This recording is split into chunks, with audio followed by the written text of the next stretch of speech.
mencionabas en el programa antes, y quiero Sí, preguntar nada más así tu opinión, así como muy al ras sobre estas posturas del PAN y del PRD con Xóchitl versus Beatriz, en un proceso que simula un poco lo que van a hacer en Morena, muy poco, pero un proceso que supuestamente se lo van a dejar a la gente, no a ellos. ¿Cómo lo ves? sí. Te mandé por ahí por WhatsApp la tabla del anteproyecto de presupuesto para el 2024 para los partidos. Y claramente lo que defiende el PRD, pues es una bolsa multimillonaria. Se va a llevar en 2024 cerca de 750 millones de pesos para el proceso electoral, entre el gasto ordinario, gasto de campaña, actividades específicas. Hay una partida también para eh, el liderazgo de las mujeres. Ya cuando haces la suma, roza los 750 millones de pesos. Entonces, si esa bolsa se la tienen que distribuir, la tienen que decidir entre 10 o 15 chuchos, pues a cada quien le toca decidir sobre 70 millones, ¿no? Es Madres. una, es una postura muy, muy redituable. No les importa la izquierda, les importa seguir siendo cabeza de ratón. El PRD conserva el registro gracias a 6 estados. Por ahí realizamos un estudio que está por publicarse. El PRD tiene una votación todavía relevante en la Ciudad de México, Estado de México, Veracruz, Tabasco, Guerrero y Michoacán. Entre esas 6 entidades suma más de 1 millón de votos. Y en las restantes entidades federativas reúne 700,000. Es importante porque en esos estados pues sí hay una tradición de izquierda, de décadas, ¿no?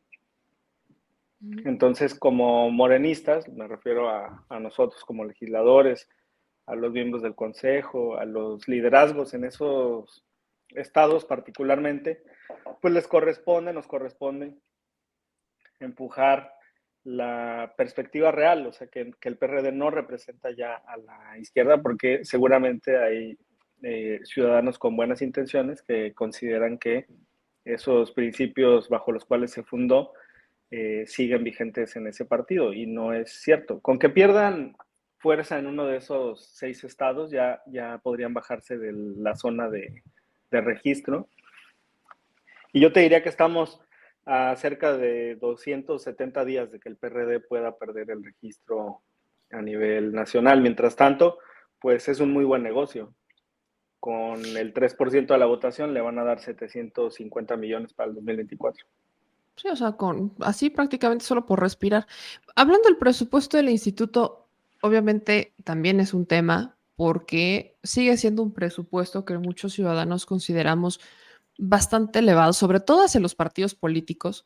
Es mucho dinero el que reciben. Morena sí es el que más recibe y recordemos que la fórmula está escrita por las votaciones y demás. No es como que porque Morena existe solamente les dan esa cantidad, sino que es por un tema de votación. Y al ser el partido más fuerte y el partido con más votos en México, evidentemente es el que más recibe.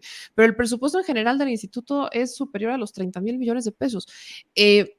Obviamente la consejera presidenta decía, lo voy a defender porque, o sea, solamente se está yendo a lo necesario y pues sigue siendo bastante alto. ¿Cómo ven ustedes el presupuesto del instituto? Sí, es muy alto. No dudo de las buenas intenciones de la consejera presidenta Tadei. Eh, Tiene pocos votos al interior del consejo, tan es así que no ha podido designar al secretario ejecutivo, porque para eso se requiere una votación de mayoría calificada de 8 de 11 consejeros y no los tiene. Hay muchos equilibrios internos que está cuidando.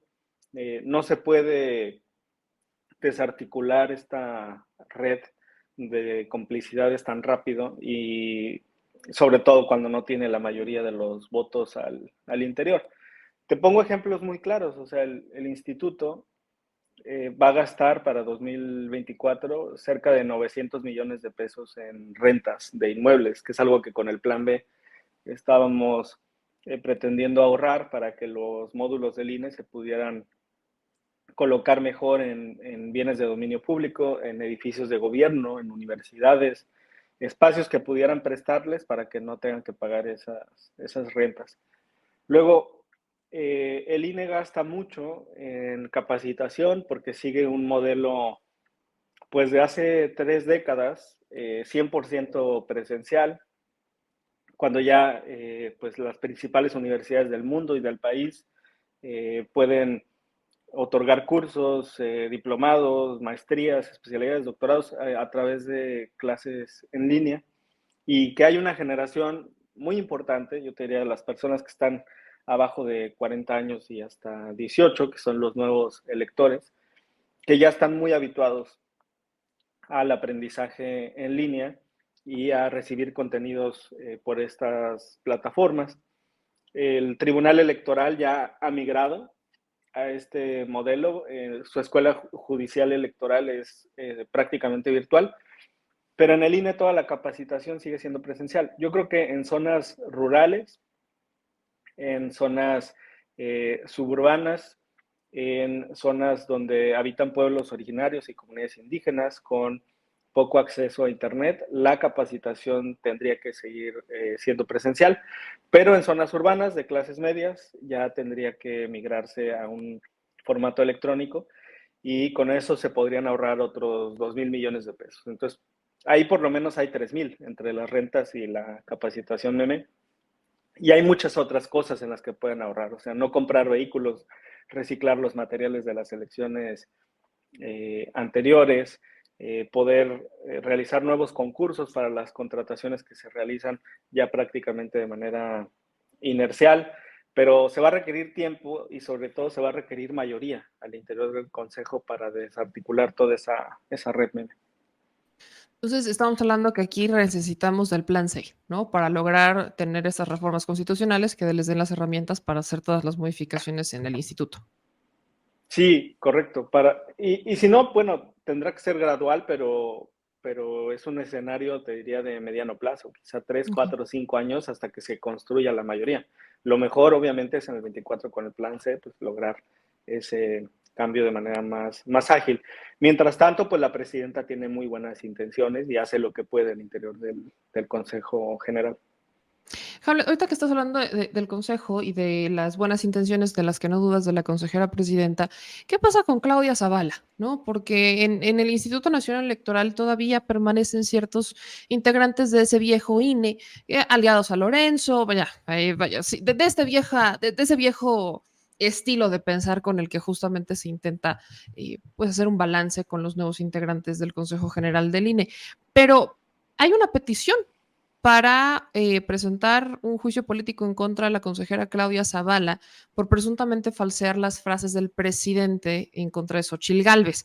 El presidente explicaba en la mañanera qué es lo que dijo y qué es lo que pusieron en el instituto para que se viera la diferencia.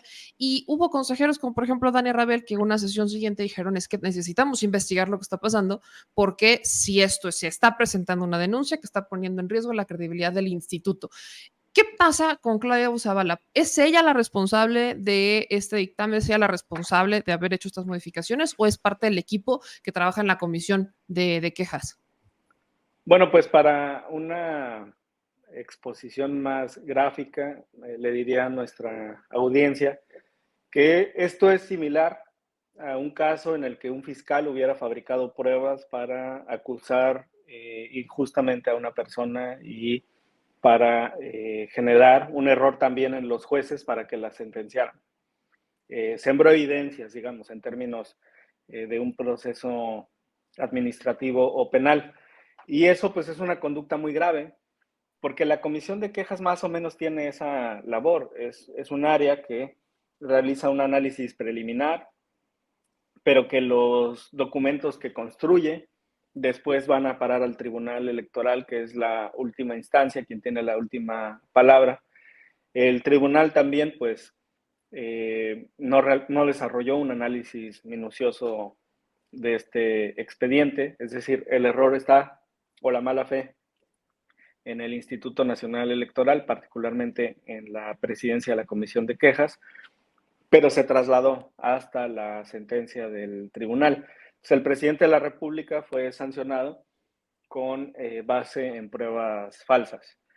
Dicho lo anterior, pues la Constitución y la ley reglamentaria, la ley de responsabilidades administrativas, establecen un catálogo de sanciones y de causales para el juicio político.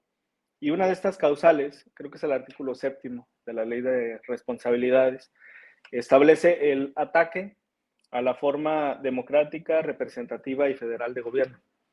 Y para mí, esta cuestión que estamos analizando, que es pues, muy vergonzosa y que no pone en riesgo la credibilidad del instituto, sino que dinamitó la credibilidad del instituto porque no tiene forma de ser reparada, pues es obra de quien tiene la dirección al interior de la comisión de quejas.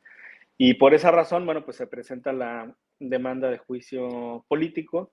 Las consecuencias posibles son la destitución y la inhabilitación para ejercer cargos públicos. Y es un proceso que se desarrolla en 3 instancias. La primera implica una revisión preliminar en una comisión, la subcomisión de examen previo. La segunda es en el Pleno de la Cámara de Diputados, donde se requiere una votación de 50+1. Y la tercera ya es en el Senado de la República, que funcionaría como un órgano de sentencia, donde sí se requiere una mayoría calificada de 2/3, pero para que este proceso transcurra, tienen que desahogarse los casos que están previamente, digamos, en la fila y que no han sido revisados, incluyendo el de Lorenzo Córdoba y Ciro Murayama.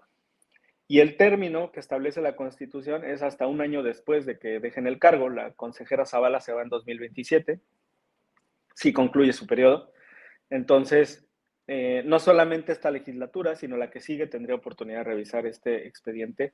Pero la idea, Meme, y es lo que vamos a analizar a partir de nuestra plenaria, el último de este mes, es poder avanzar en todos esos expedientes y plantearlo como una prioridad también de Morena.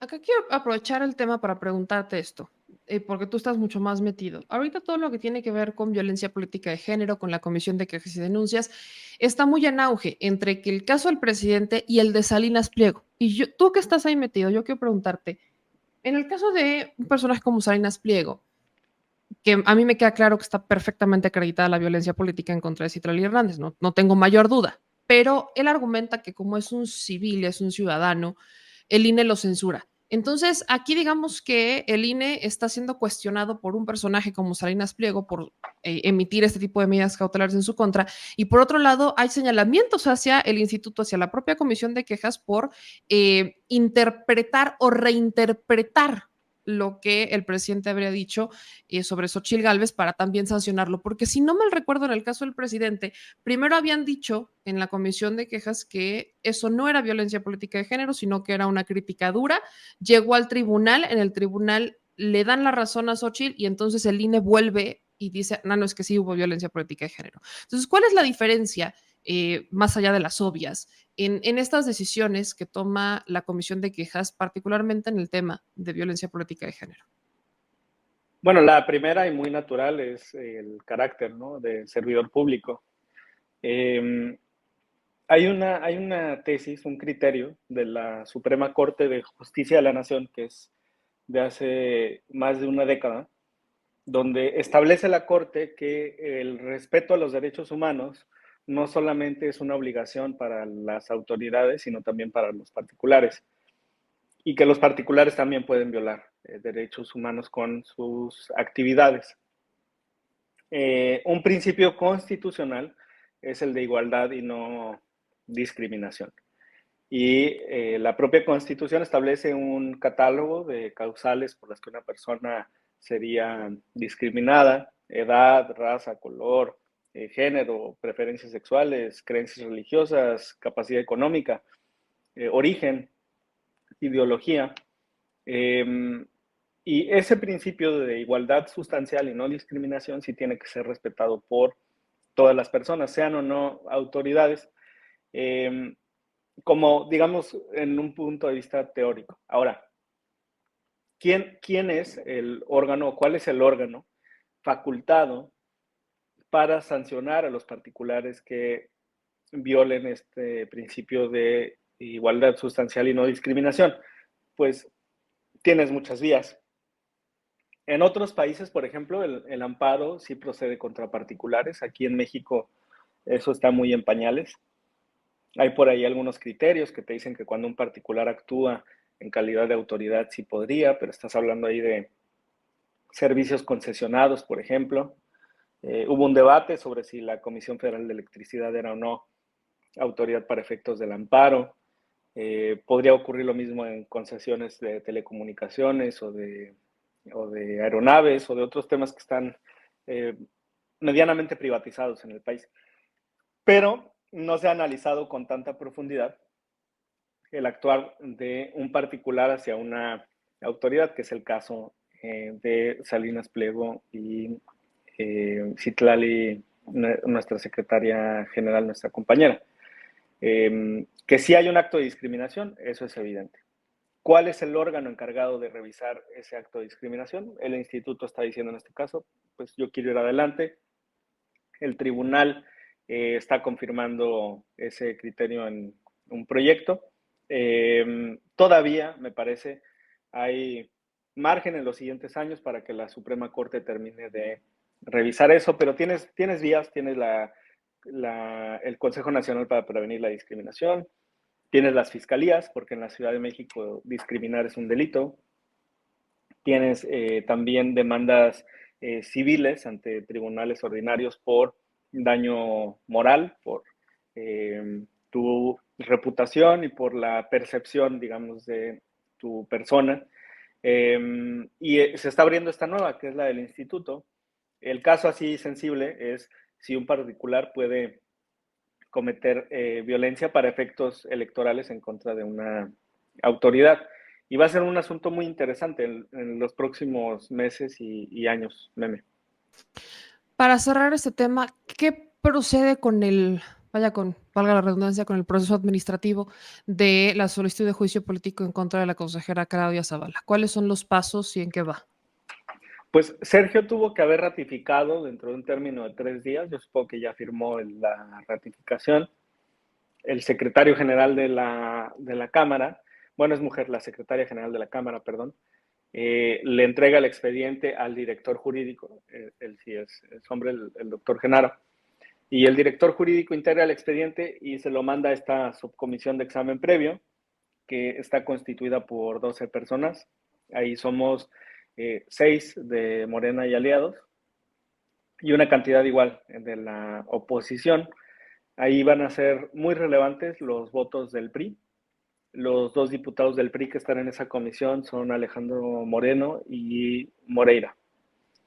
Yo he visto que el PRI ha tenido diferencias severas con la consejera Zavala también en el Consejo General y que las tuvo en el final de la gestión de Lorenzo Córdoba y de Ciro Murayama.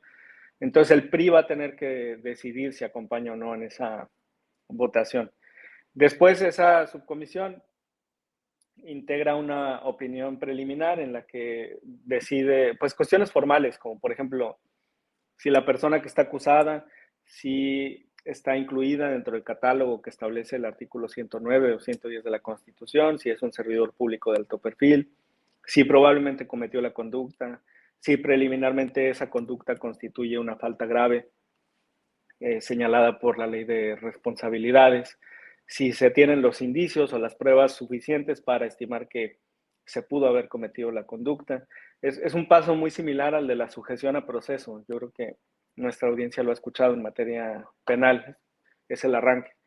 Y después hay una fase de pruebas de alegatos, hay garantía de audiencia para la persona que está sujeta a este juicio político, se emite un dictamen, ese dictamen se vota en el Pleno de la Cámara y ahí se requiere 50+1 y después ya se envía al Senado de la República, donde otra vez hay garantía de audiencia y ellos en última instancia dictan la sentencia y en caso de que acompañen el proyecto de la Cámara, la consecuencia es destituir al servidor público e inhabilitarlo. Pues vamos a quedar pendientes con ese tema para ver qué es lo que pasa con el caso de la consejera y de este juicio político.